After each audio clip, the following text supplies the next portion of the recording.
کہ در حقیقت تزکیہ نفس کا ذریعہ یہ قرآن ہے۔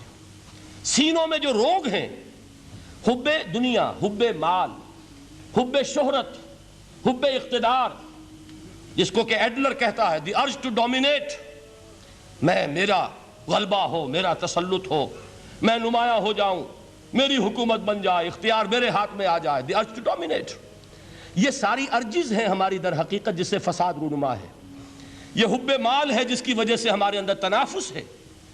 الہاکم التکاثر حتی زرتم المقابر، یہ کثرت اور بہتات کی طلب تمہیں غافل کیے رکھتی ہے یہاں تک کہ قبروں تک جا پہنچتے ہو۔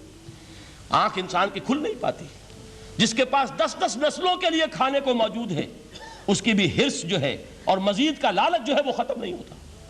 یہ چیزیں ہیں اصل روگ، ان دلوں کے روگوں کا اور سینوں کے اندر کے ان امراض کا علاج قرآن ہے۔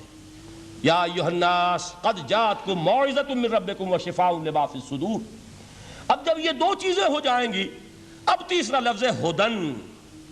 ہدایت بیکار ہے جب تک دل میں گداز نہ ہو، ہدایت بیکار ہے جب تک کہ نیت درست نہ ہو۔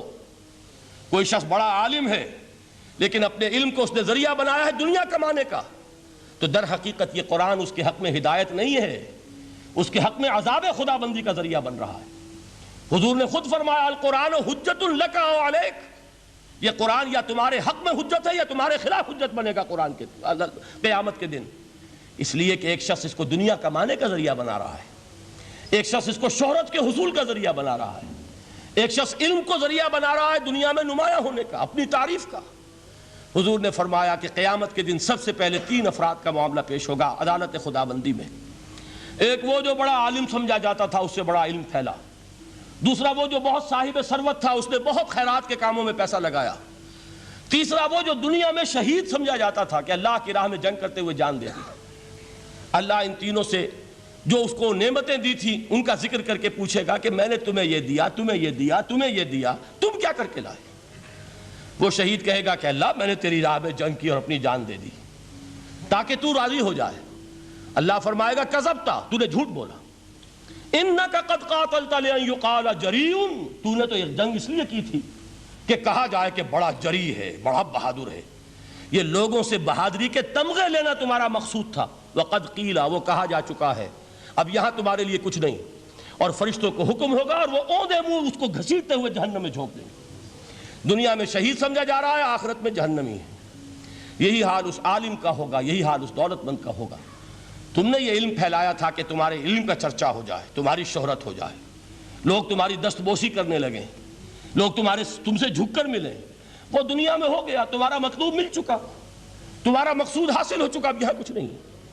تو جان لیجئے کہ جب تک دلوں کے روگ درست نہ ہوں، علم بیکار ہے، ہدایت قطعاً غیر مفید ہے۔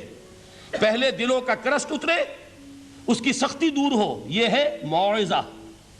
دلوں کے اندر سے حب جاہ، حب دنیا، حب مال نکلے، یہ ہے تزکیہ، شفاء لما فی الصدور۔ اب ہدایت خداوندی، اب راستہ آپ دیکھیں گے اور اس راستے پر چلیں گے۔ یہ ہدایت جو ہے دنیا میں، یہی آخرت میں رحمت کی شکل میں ظاہر ہوگی۔ جنہوں نے اس قرآن کی ہدایت سے فائدہ اس دنیا میں اٹھایا، آخرت میں رحمت خداوندی کی بدلیاں ان پر سایہ کریں گی۔ ایک حدیث میں تو باقاعدہ الفاظ آئے ہیں کہ سورہ بقرہ اور سورہ آل عمران یہ 2 بدلیوں کی صورت میں ظاہر ہوں گی میدان حشر میں، اور ان لوگوں پر سایہ کریں گی کہ جن کو ان سے بڑی محبت تھی۔